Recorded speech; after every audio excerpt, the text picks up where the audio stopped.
নীলফামারীর কিশোরগঞ্জে জনগণের হাতে রাস্তা নির্মাণ।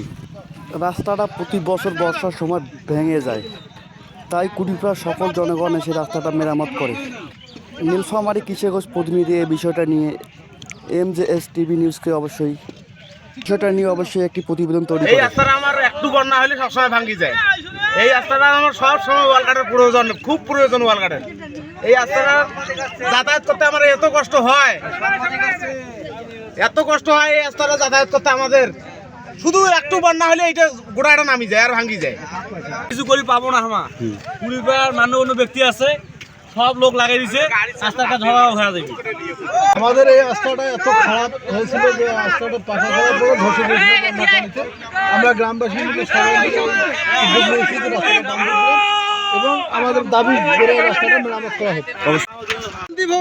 যখন এই রাস্তা কই যায় কার্পেটিং ভাই উঠে যায়, জনগণ সবগুলো মিলিয়ে এই রাস্তা ঠিক করে নিছি।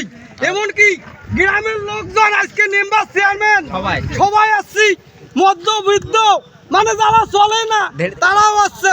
কিন্তু এই রাস্তার নির্মাণ কাজ আমরা 10-এর লোক সবাই করতেছি, গোটাল কুড়িপাড়া সবাই করে।